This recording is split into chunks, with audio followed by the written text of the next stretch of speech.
Hello students, अब next topic है हमारा ब्लड। अब हम लोग ब्लड के बारे में पढ़ेंगे। ब्लड क्या है?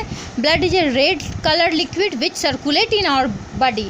Blood is red because it contain a pigment called haemoglobin in its red colour. Blood is a connective tissue. Blood consist of 4 things: plasma, red blood corpuscles, white blood corpuscles and platelets. यानी blood क्या होता है? Red colour का एक liquid होता है जो हमारे पूरे बॉडी में सर्कुलेट करता रहता है। ब्लड हमारा रेड होता है क्यों? क्योंकि उसमें रेड कलर का एक पिगमेंट प्रेजेंट होता है जिसका नाम हेमोग्लोबिन है। तो इस हेमोग्लोबिन के प्रेजेंस के कारण ही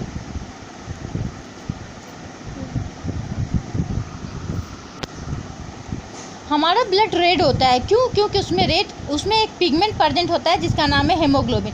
इसी हेमोग्लोबिन के कारण ब्लड हमारा रेड होता है, ठीक है। और ब्लड सेल्स जो होता है, ब्लड जो है हमारा 2 पार्ट्स का होता है, एक प्लाज्मा और एक ब्लड सेल्स।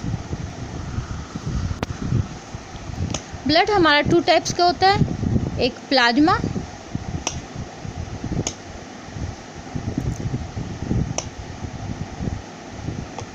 दिख रहा है, plasma and blood cells,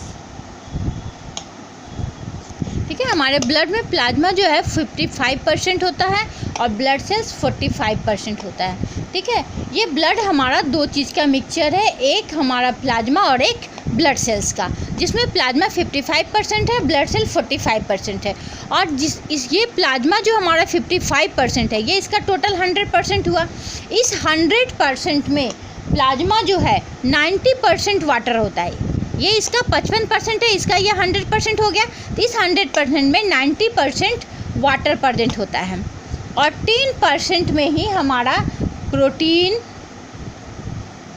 salt and glucose, ये सारे चीज़ प्रेजेंट होते हैं। तो यानी कि प्लाज्मा में जो 55% है उसमें से टोटल हमारा 100% हुआ, तो 90% वाटर और 10% में ही प्रोटीन, साल्ट और ग्लूकोज प्रेजेंट होते हैं, ठीक है। ये लिक्विड पार्ट, ब्लड का ये लिक्विड पार्ट होता है। ये प्लाज्मा के कारण ब्लड क्या करता है? फ्लोट करता है हमारे पूरे बॉडी में। तो इस प्लाज्मा के कारण ही ये ब्लड पूरे बॉडी में फ्लोट करते रहता है और ट्रांसपोर्ट करता है oxygen, carbon dioxide, digested food, water, waste material जो भी है वो ट्रांसपोर्ट करते रहता है। किसके थ्रू? प्लाज्मा के थ्रू ही। मान लिया अगर हम मान के चले तो 1 ग्लास अगर हम वाटर लेके चल रहे हैं, ठीक है, एग्जाम्पल ब्लड का समझ रहे हैं, तो इसमें वाटर है, 1 ग्लास वाटर है इसमें। तो ये वाटर जो इसमें है ये हमारा प्लाज्मा हो गया। अब इसका हम सॉल्यूशन बना रहे हैं, शरबत बना रहे हैं, तो इसमें क्या डालेंगे? साल्ट डालेंगे, लेमन डालेंगे, शुगर डालेंगे, 3 सब्सटेंस हम डालें तब ये सॉल्यूशन बन गया। तो इसमें जो हम लोग साल्ट डाले वो क्या हो गया? RBC हो गया, फिर एक WBC हो गया और एक हमारा प्लेटलेट्स हो गया।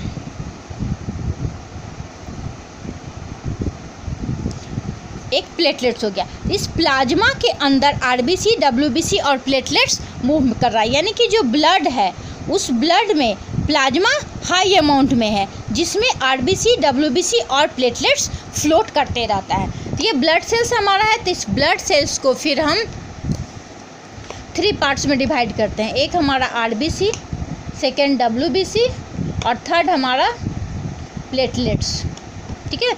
ये 3 हो गया जो हमारे ब्लड सेल्स हो गए। यानी कि ब्लड में प्लाज्मा है और ये ब्लड सेल्स है। यानी कि पूरे अगर ब्लड का एक पॉकेट लेके देखेंगे तो उसमें जो लिक्विड रहेगा वो प्लाज्मा हो गया और इसके अंदर, इस प्लाज्मा के अंदर RBC, WBC और प्लेटलेट्स फ्लोट करते रहता है, ठीक है। अब हम RBC के बारे में पढ़ेंगे कि RBC क्या है।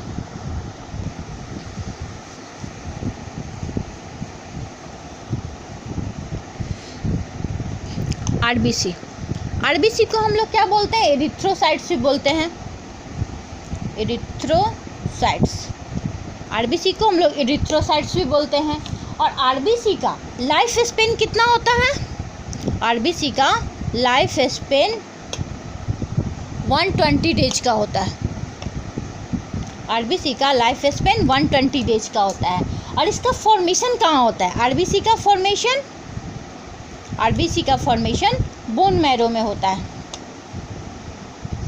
RBC का फॉर्मेशन बोन मैरो में होता है। और ये डेट कहाँ करता है? RBC ख़त्म भी तो होता है।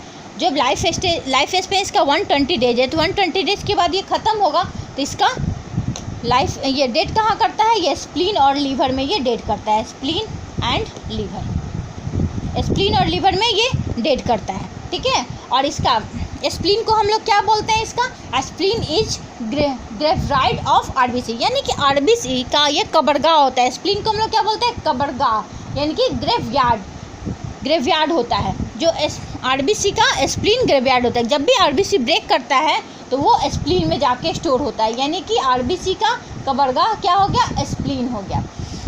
आरबीसी में हेमोग्लोबिन प्रेजेंट होता है, आरबीसी में हेमोग्लोबिन प्रेजेंट होता है, ठीक है। ये हेमोग्लोबिन क्या करता है, हमारे ऑक्सीजन को ट्रेवल कराता है, कार्बन डाइऑक्साइड को ट्रेवल कर देता है, डाइजेस्टेड फूड को ट्रेवल करता है, मतलब एक जगह से दूसरी जगह ट्रांसपोर्ट करता है, ठीक है। तो ये हेमोग्लोबिन हमारे 2 सब्सटेंस से मिलके बना हुआ है, एक तो हेमी और दूसरा हो गया हमारा ग्लोबिन। हेमी मीन्स क्या हो गया, एक तो होगा हमारा हेमी और दूसरा ग्लोबिन। हेमी मतलब आयरन, इसमें आयरन्स प्रेजेंट होते हैं। कौन से आयरन्स रहते हैं, Fe आयरन रहता है, और ग्लोबिन मीन्स प्रोटीन। यानी कि हमारे ब्लड में क्या रहता है, आयरन रहता है और प्रोटीन रहता है, जो हमारे ब्लड को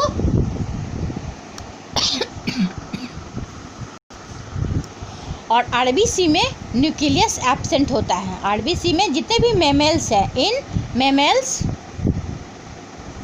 मेमल्स में क्या होता है, न्यूक्लियस एब्सेंट होता है। मेमल्स में न्यूक्लियस एब्सेंट होता है और इसका शेप क्या होता है, स्फेरिकल होता है, ठीक है। लेकिन इन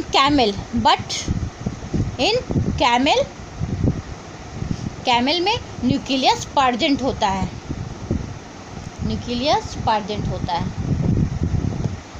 एक्सेप्शन में हमारा क्या है, पूरे मेमल्स में क्या होता है, न्यूक्लियस एब्सेंट होता है, लेकिन कैमल में न्यूक्लियस प्रेजेंट होता है।